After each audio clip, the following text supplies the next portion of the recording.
Ayoko na, kakatinga ako eh. Okay. Deep inside, pag nakilala mo siya, napaka mabuti at masarap siyang mahalin. Oo. So, nung nalaman namin na pregnant kami, For the third time. Pagdating namin dun sa ultrasound na yun, yun na yung pang-apat. Mayroong bata sa loob, may baby sa loob. And then, Naiyak ka ba? Naiyak ako nung narinig ko yung heartbeat.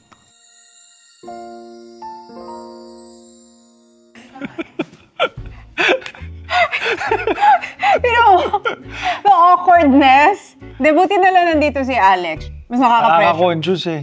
Hindi, kasi, alam mo, meron siyang suggestion na una nating pag-uusapan na valid. Anong tawag mo sa akin? Ate. Hindi nga. Nung first trip nating apat ni Paul, inisip ko, ano ba nga tawag sa akin ni Mikey? Pero inati mo ba ako? Minsan. Pero minsan, ano? Wala, parang tingin na lang, tungkol lang yun. Hindi, maring sis. Kasi di ba tawag sa'yo ni Paul sis? Oo, ang tawag sa'yo ni Paul sis. Ako ang tawag ko kay Mikey. Naalala ko, yung unang upo niyong dalawa, kinausap ko kayo na anong ine-expect niyo sa married life, anong nilolook forward ninyo. Pero nakalimutan ko kung sinagot niyo na ba nung time na yun na magka-baby agad. Naalala mo ba? Hindi ko na maalala, pero siguro na-mention naman na nung time na yun, ayaw pa niya. Pero ikaw, okay ka na nun? Okay na, ready na. Nung 2020? Oo, anytime kung anong ibigay ni Lord, ready na. In the 5 years, madami kayong pinagdaanan ni Alex as a married couple. May mga issues na pinagdaanan si Alex. Paano mo siya sinusuportahan pag ganun? Si Catherine, ang gusto lang naman yan kapag may mga ganyan, nandyan ka sa tabi niya at nilalambing mo rin siya. At you're just there for her morally and physically. Naalala ko kasi noon, kinuwento sa akin ni Alex, na nung una mong bumusita sa ASAP, may isang artista na nagtanong sa'yo, bakit ka nandito? Tapos ang sagot mo is, bibisitahin ko si Alex. Tapos ang sagot sa'yo nung artista na yun is, nako, if I were you, wag na si Alex, di ba? Pero tinuloy mo pa rin. Kasi meron kang nakita sa kanya na hindi nakikita nung iba, di ba? Siya talaga yung gusto ko makilala. Tapos nung nakikilala ko siya, unti-unti lumalalim. Ito, parang makakasama ko to habang buhay. Deep inside, pag nakilala mo siya, napaka mabuti at masarap siyang mahalin. Oo. Kasi naniniwala ko na hindi kayang baguhin ng asawa yung asawa niya. Ang pagbabago manggagaling mismo sa sarili mo. Diba? Sa 5 years mong marriage kay Alex, ano yung napansin mo na nabago sa kanya? At saka ano yung napansin mo na, ito, I have to live with this? Yung nabago sa kanya, siguro mas patient na rin siya. Mas marunong na rin siyang makisama, na mag-compromise. And then, yung something na nandyan na talaga yung kakulitan niya. Yung minsan stubborn siya. Pero minimal lang naman eh. Overall, talagang okay, masaya naman. Kasi pagkasama mo siya, parang feeling mo, hindi mo na kailangan ng marami pang tao kasi na-occupy niya lahat ng personality na kailangan mo, di ba? Ganun siya for me. Ganun din ba siya sa'yo? Pag mag-isa ako, minsan may trip siya sa abroad, di ba? Hindi ako kasama mag-isa. Pag uuwi ako sa bahay, ramdam mo na empty pag wala siya. Nung nag-asawa kayo ni Alex, public servant ka na? Public servant na. Nang mag-asawa kami. First term? First term na. Paano mo binabalance yung pagiging public servant at pagiging asawa? Ngayon, natututunan ko ng balansehin din yung oras. Kasi minsan kahit magkasama kami, nandun ako sa cellphone, nauso kasi yung messenger, marami na rin nagme-message na tao, humihingi ng tulong din. And ano ka eh, parang pag nandyan, parang kailangan kong sagutin. Nakakahiya naman pag hindi. So, I think kailangan din matutunan yung proper balance. Pero paano ka pumayag na yung unang kasal ninyo sa Taytay ka tumira? Okay lang sa akin. Masaya din naman sa Taytay. Nag-enjoy din ako. Kasi sinabi ni Alex na dito muna tayo titira kasi grabe yun. Sabi ko, connecting room kayo ng mamit daddy? Ano ba yan? Nagkasama pa kayo? Parang magkakasama kayong apat. Hindi kasi nung time na yun, pandemic eh. So, dahil may lockdown, pupunta ako sa kanya, tapos kailangan ko magstay ng matagal. So, nag-decide na kami na, sige, mag-ano na tayo, pakasal na tayo para magkasama na tayo palagi. Dahil nga lockdown, mahirap mabalik-balik. So, dun muna kami. And nag-enjoy ako doon. Masaya yung 1 year doon. Kahit na kailangan kong bumiyahe pa Lipaw, nung at the time na yun, wala pa akong driver eh. Madalas nun, weekend lang ako umuwi. Kaya din siguro kinaya. Tapos feeling ko, yung isa sa mga common denominator, bakit na-attract kayo sa isa't isa is because kung paano kami sa Taytay, ganun ka sa Lipa. Sa family. Bakit kung para sa'yo ang Lipa? Kasi doon nag-start yung pamilya namin, yung great-grandparents ko pa. So, kung hindi dahil sa Lipa, hindi ko mararating or hindi namin may experience kung ano man yung na-experience namin. Nakapag-aral kami sa magandang eskwelahan, nakapag-aral din ako sa abroad. So, nung nasa abroad ako, mas na-appreciate ako kung saan ako nanggaling. Kasi nung day nga nung graduation ko, binalita na yung lolo ko may stage 4 cancer. The next day, umuwi na kami. And then nakita ko na yung family ko, yung parents ko, rattled sila. Kasi biglaan tinago ng lolo ko eh. And na-realize ko kahit gaano kaganda yung buhay sa abroad, kung hindi ko naman sila makakasama, parang mahirap din. So at the end of the day, family pa rin yung nanaing sa akin. Tuwing makakausap ko si Mikey, lalo ko ngayon nagigets bakit ikaw yung pinakasalan ni Alex. Kasi ang dami mong traits na nakikita ko ang daddy ko sa'yo. Yung paano magsalita, yung sobrang family man, at saka sobrang mapagmahal sa bayan. Ganyan na ganyan daddy ko. Sa sobrang pagmamahal niya sa bayan, naglingkod siya sa sarili naming bayan. Kasi yun din ang gusto kong itanong sa'yo na pinili mong maging public servant. Dahil? Actually, ako yung first na pumasok sa politics sa family namin. And then siguro meron din sa loob ko na mahilig din, na gusto rin siguro mag-serve. Naging student council president din ako noon. Siguro naging calling din ng Panginoon. And hinandaan na rin ako ni Lord dahil pag nag-look back ako kung saan ako nanggaling, parang ready na ako para dito. Parang lahat ng pinagdaanan mo was a preparation. Hinanda para doon. Like dati, mahihain ako sobra, hindi ko kaya magsalita o ano. Then nakilala ko si Piolo, di ba, si PJ. Nung na-meet ko siya, ngayon ko nare-realize, doon ako nagkaroon ng kumpiyansa sa sarili. Maging mas confident sa sarili, paano dalhin yung sarili mo. And yung makita na ang pagiging artista pala ay talagang trabaho lang. Kasi hindi ko kakayanin siguro maging manligaw sa o makatuluyan ng isang artista kung hindi dahil kung hindi ko na-experience yung pagiging, yung time namin na madalas kami nagsasama noon sa barkada. Ni PJ. Meron kayong mga pinagdaanan ni Alex in your marriage na hindi naging madali. The first one was, of course, yung miscarriage. Kasi tuwing magkausap kami, nasa-share niya yung experiences niya. Tapos ang tatanong ko sa kanya, kamusta si Mikey? Like yung first one, paano mo hinandle yun? Yung first one, hindi ko rin talaga naisip na parang posible pala magkakaroon ng miscarriage. Akala mo tuloy-tuloy na? Oo, kasi di ba pag yung mga kaibigan mo, pag may mga nabubuntis, dire-diretso lang. Walang problema. Siguro yun yung pinaka super masakit sa akin nung ano. Kasi excited talaga eh. And then, yun nga, blighted ovum. So, ibig sabihin, walang nag-develop na embryo, walang baby. And siguro yun yung naisip namin, na pag-usapan namin mag-asawa na kahit papano wala pa naman buhay doon. Hindi lang talaga time pa. Doon sa second one, paano mo tinignan? Sa second one, yun ay IVF. So, we wanted to try na magkaroon, pero hindi rin siya tumuloy, nag-develop. Wala rin naging bahay bata, wala rin ano. So, hindi rin siya ganun na-manage pa rin namin. Parang ang tawag naman doon ay chemical pregnancy. Parang yung kanyang HCG or yung hormones tumaas pero hindi din tumuloy. Hindi pa umaabot sa stage na malaki na or ano na. So kahit papano na-manage na mag-asawa. Isa sa mga traits na sinabi sa akin ni Alex na sobrang niyang na-appreciate sa'yo, ewan ko kung na-communicate niya to, is yung patience mo with her. Naalala ko, nung second miscarriage niya, nasa Starbucks daw kayo. Tapos, dahil sa isang order, pumitik daw siya. As in, parang nagwawala levels na talagang. Tapos, hindi niya magets bakit sobra niyang galit. Tapos, dun lang niya na proseso na, postpartum dun sa miscarriage ko, dun sa pangalawa. Pero naalala mo yung incident na yun? Naalala ko yun.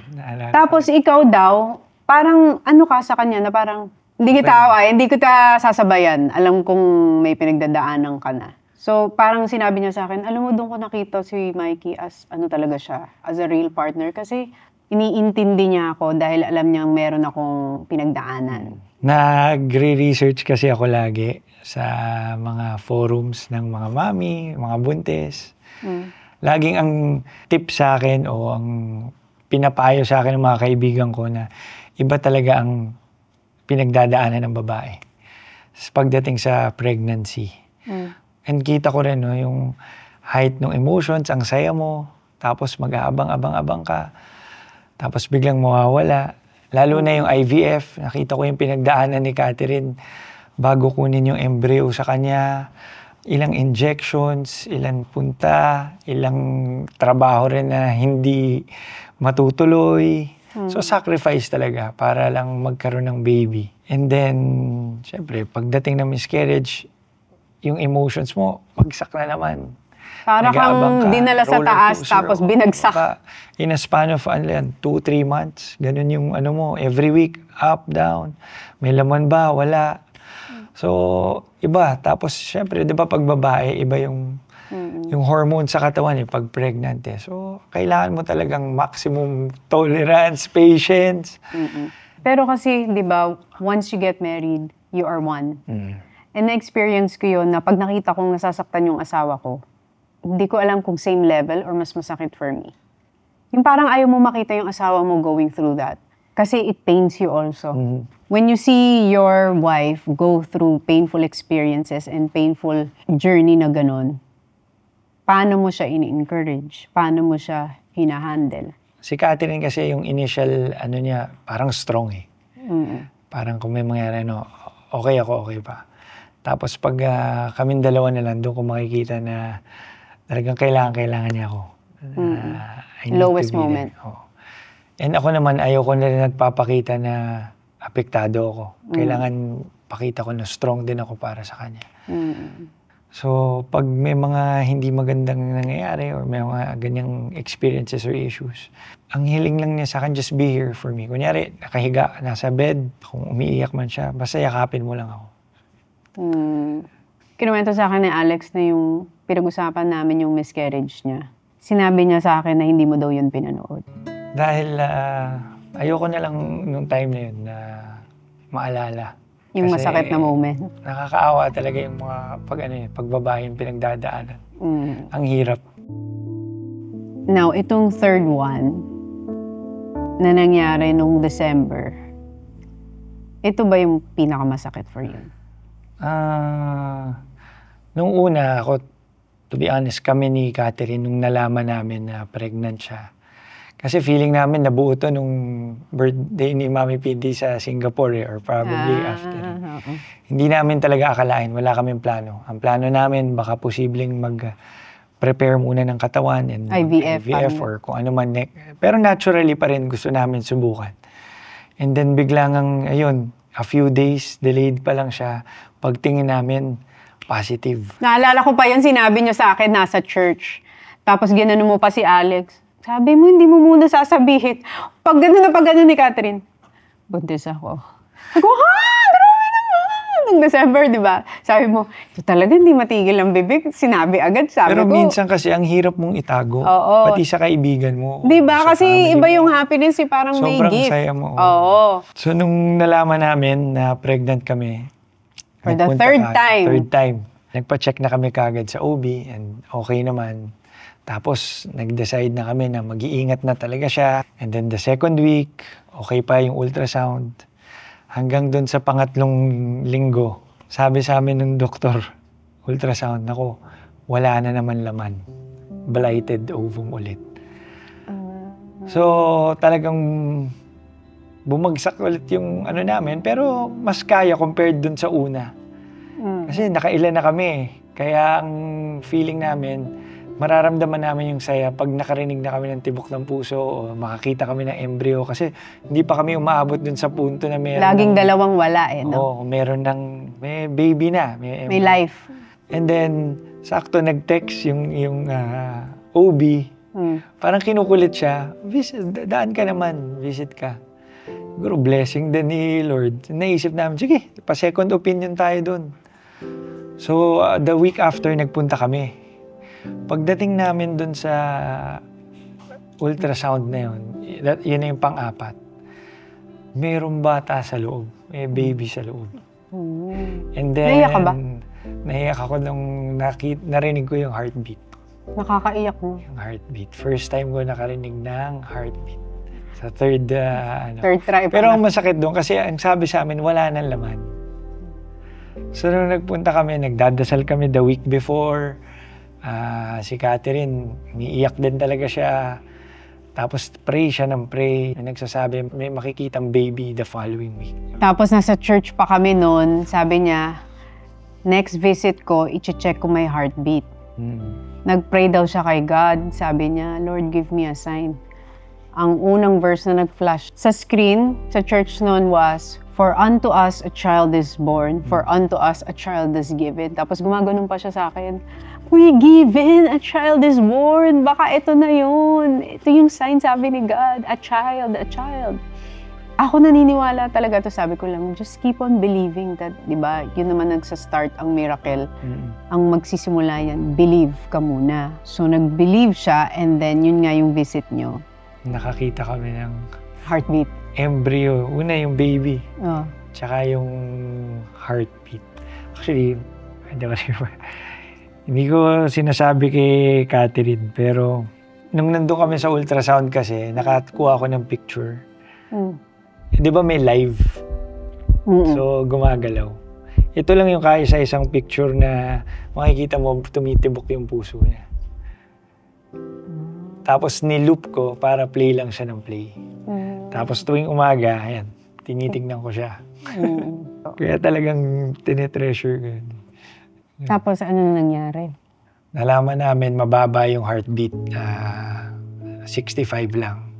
So that same day, pumunta kami sa ospital, tinanay namin habulin. Baka ma-save pa yung baby. Ginawa namin lahat. Yun ang sinabi na may tinatawag na IVIG. So, inano namin. Tinanay namin i-save. And then, ang sunod namin na check-up ay December 23. Yung sinasabi sa akin ni Alex yun, siguro naman di ako papalungkotin ni God kasi the next day, birthday niya. Sabi ko, ano ba yan? Parang mag-iintay ka na naman sa... Mag-aantay ka na. Diba? Ang hirap ng feeling na mag-aantay ka na naman. So pagkatapos noon, sinave namin. Siyempre, masaya ka, high hopes na baka bibigay sa atin bago magpasko. Pag check natin, okay na. Nagkataon, a few days before, sabi ng doktor, ay, hindi pala ako pwede sa 23. Sa 28, baka pwede natin i-move. So, syempre, hanggang 28, expecting ka, happy Nakalutang ka lang. Nakalutang Di mo alam ka kung dire-diretso ba tong happiness o... Di ba? Kasi ganun yun eh, pag nag-iintay ka. Tapos, hindi ko lang din sinasabi sa kanya, meron akong... Mahilig talaga ako mag-research ng mga miracle stories tungkol sa pag ang heartbeat ba ay 65, may chance pa ba? Kasi when the heart starts beating, dapat 100 na or 100 above at a certain time. Pero nag-promise ako sa sarili ko after nun, Lord, hindi muna ako magre-research. Isusurrender ko, titiwala kami sa'yo. And si Catherine, lagi niya sinasabi, we claim it, no, na magiging okay. Pero lagi ko rin sinasabi, sabihin natin, let's surrender it. Kumbaga, huwag na tayong expect or Ang hirap kasing ma-disappoint na naman. Ang hirap. So sabi ko, siyempre gusto natin na i-claim, no? Gusto natin, naniniwala talaga tayo sa Panginoon. Pero nasa sa Kanya pa rin eh. Kaya sabi ko, ang next prayer natin, dapat let's surrender it. Talagang, Lord, bahala na po kayo. Itong So dumating yung December 28, hindi ko makakalimutan yun. Magkahawa kami ng kamay. Pagpasok na gano'n, nakita na namin kagad yung embryo, yung baby, pero wala na siyang heartbeat. And yung meron ng bago may color. Pag walang color, wala na siyang life talaga. So nagkatingin na kami, gumano na lang kami. We accepted it. Si Catherine, anong sinabi sa'yo? Si Catherine yung unang ganyan, strong siya Pero nung umuwi kami nung gabi, doon siya nagbe-breakdown Kasi siyempre, everyday mong inaalagaan yung sarili mo, napakaalaga pa niya sa katawan. And then, diba? Anong sinabi mo sa kanya? Kasi naalala ko, yung kwento niya sa akin, nung second miscarriage or second na hindi natuloy yung pregnancy, pag ganun daw, tapos nakitang walang heartbeat, ang una mo daw ginawa is, gumano ka daw sa kanya. Kasi parang naghanap daw siya ng source of strength. Kasi parang falling apart siya, tapos biglang pagtingin daw niya sa'yo, ang ginawa mo daw is, okay lang. Okay lang. Kasi minsan sinisisi na yung Sarili niya. Oo. Tapos hindi ko makakalimutan okay na, wala na nga. Ito sabi ng doktor, kailangan na niyang uminom para mag-bleed siya. Nung umuwi kami, kakabili lang ng gamot. Tinatanong niya sa akin kung may chance pa ba bago inumin. Anong sinabi mo? Wala na. Yun talaga yung kinaawa ko sa kanya. Kasi bago niya tinatanong niya kung baka meron pa bang chance paano mo sinabi? Naghahanap siya ng truth sa'yo? Sa'yo siya naghanap ng... Doon ako medyo talaga. Hirap sabihin pero wala. Ginanon mo na? Sinabi ko wala na. Naaral na natin. Sinabi na rin. Meron ng findings. Tsaka niya inunom? Nung tsaka na siya nag-start. Naawa ko sa kanya nung i-DNC na siya yung RASPA, di ba? Nandun siya sa operating or delivery room. So, lalagyan pa lang siya na anesthesia, nandun siya. Paglingon niya ganun, yung katabi niya, mami, tapos kalalabas lang ng baby. So, pumasok ako dun sa, tinawag ako ng nurse. Sabi sa akin, kita ko siya, nakabalot. Sabi ko, nilagyan na ba siya ng anesthesia? Binalot niya yung sarili niya. Yung pala, umiiyak siya kasi ang katabi niya, may baby shot, aalisin. So, iba talaga yung yun yung may mga moments talaga na medyo Tatatak yun sa'yo. Pero lahat to ng experience namin, mas lalong lumalalim yung relationship namin. So if I look back, noong 2019, para lang kami nagbabahay-bahayan sa Taytay. Parang laro-laro lang kami para sa isa't isa. Pero ngayon, mas lumalim. Nung isang gabi, nakapag-usap kami ng malalim talaga. Siguro pinalalim ni God. Pinalalim ni God. Yung alam mo yung sa pagtatanim, yung roots, pinapalalim niya.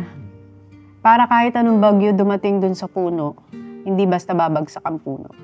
Tingin ko nandun kayo sa yung lumalalim yung roots ng marriage, no? Mas hinahanda kami. Tsaka yung na wala munang laman, tas nakakita kami naman. Siguro sana yung susunod, dire-diretso na. Oo nga. Pero alam mo, marahil ngayon sa mga nanonood sa atin, your journey dun sa having a baby also spoke to us ni Paul. Na it gives us a different perspective in life sa may mga anak. Yan yung experiences namin, ito yung nagpalakas sa amin bilang lumalim yung relationship bilang mag-asawa. At the end of the day, lagi ko sinasabi, kahit ang mangyari, biyayaan man tayo, hindi. Tayong dalawa magkasama, okay lang. Okay lang. So kaya sabi ko sa kanya ngayon, dapat ang prayer natin, we surrender. Kung ano man, kung meron man, kung wala, okay lang. We will accept. Tatanggapin natin kung anong ipagkaloob sa atin. Kung isipin mo nga yung pinagdaanan nyo, parang sa loob ng 5 years, ang bigat agad ng binigay, no? Pero on a positive note, sinabi ko rin sa kanya, 4 years na tayong kasal, 3 beses ka na nabubuntis. So, may hope. Paano, yung iba, ang tagal, never nakakita ng positive pregnancy. Yung friend ko, 15 years. Never nagkaroon. Alam natin na kaya. Yung kailangan lang natin, pag nandyan, aalagaan na natin. So, paano mo ngayon i-describe yung relationship niyo ni Alex after 5 years of being married and after everything you've been through? want to say happy. Masaya. Marami mang hindi maganda, hindi lang miscarriages, even with other things. Lalong lumalim yung pag nag-look back kami ng 2019, ngayon parang dati ang lilit na bagay na mga petty, pag-aawayan. Ngayon parang mas nakafocus kami kung paano ma-appreciate, mapapasaya, masusuportahan yung isa't isa. Ito gustong-gusto talaga ni Alex to. Kasi hindi mo pinanood yung kwento niya nung miscarriage niya, di ba? Ito papanoorin niya to. So, ano daw ang message mo sa kanya? Gusto ko malaman niya na super thankful ako for trying your best to take care of yourself while carrying our third pregnancy, our third baby. Hindi man tayo pinalad ngayon, lumalim ang ating relationship at alam ko sa susunod, mas alam pa natin kung anong gagawin, mas na-appreciate pa natin yung isa't isa. And I love you and will always be here for you.